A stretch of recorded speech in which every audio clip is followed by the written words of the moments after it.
Pada suatu hari, ada seorang raja kayangan yang disumpahi oleh Batra Indra. Ia terlantar di suatu tempat yang sangat terpencil, dan keduanya sangat dibenci orang setiap kali mereka mengemis di pasar dan kampung. Mereka dipukuli dan diusir hingga ke hutan. Dengan demikian, tinggallah dua suami istri itu di hutan. Mereka hanya memakan batang kayu dan buah-buahan. Lalu, beberapa lama kemudian, istri si miskin itu pun hamil, dan usia kandungannya sudah menginjak 3 bulan.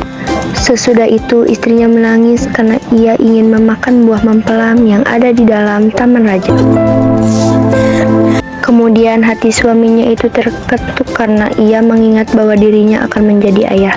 Lalu suaminya berkata, "Hai Adinda, kamu ingin membunuhku. Bukankah kamu tahu kemarin, meminta suatu barang saja tidak ada yang memberi?" Setelah mendengar hal tersebut, istrinya pun semakin menangis. Lalu suaminya pun berkata, "Diamlah istriku, jangan menangis. Izinkanlah aku untuk pergi mencarikan kamu buah mempelam itu. Jika aku mendapatkannya, akan langsung aku berikan kepadamu." Setelah itu, istrinya pun terdiam. Lalu suaminya pun pergi ke pasar untuk mencari buah mempelam. Sesampainya di toko buah mempelam, si miskin pun berhenti di sana.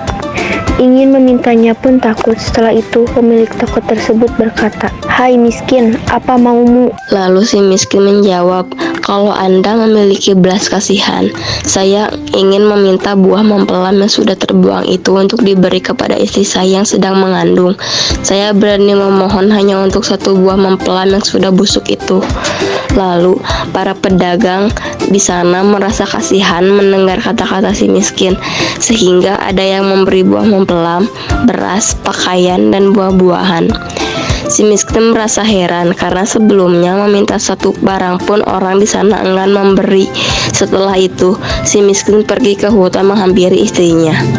Lalu si miskin berkata, "Inilah istriku, buah mempelam yang kau inginkan dan segala jenis buah-buahan, makanan, sampai pakaian-pakaian," sambil menceritakan hal-hal yang dialami si miskin ketika di pasar.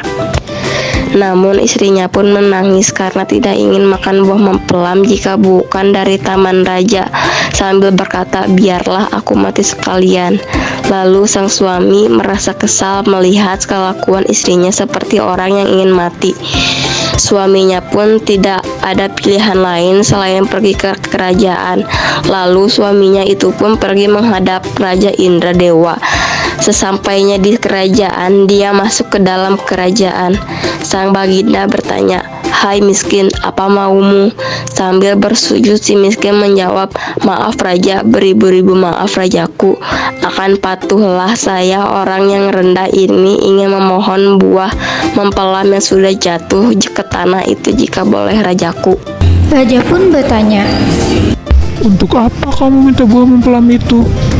si miskin pun menjawab, "Untuk dimakan, tuanku."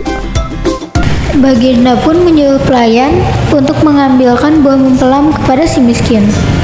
Lalu pelayan itu mengambil buah mempelam untuk diberikan kepada si miskin. Diambillah oleh si miskin itu buah mempelamnya sambil berterima kasih kepada raja. Sesampainya si miskin di tempat, setangkai buah mempelam itu dilihat oleh istrinya. Sambil tersenyum menyambut sang suami, langsung memakan buah mempelam. Saat bulan sedang terang benderang, istri si miskin itu melahirkan seorang anak laki-laki dengan parasnya yang sempurna. Anak itu diberi nama Marhakamah, itu artinya anak di dalam kesukaran. Dengan takdir Allah Subhanahu wa Ta'ala yang telah menganugerahi kepada hambanya, si miskin itu menggali tanah akan membuat rumah untuk mereka bertiga tinggal, menemukan kotak emas yang besar, dan mereka kembali kaya dan menjadi Raja Indra Angkasa dan istrinya Ratna Dewi serta negerinya diberi nama Puspasari.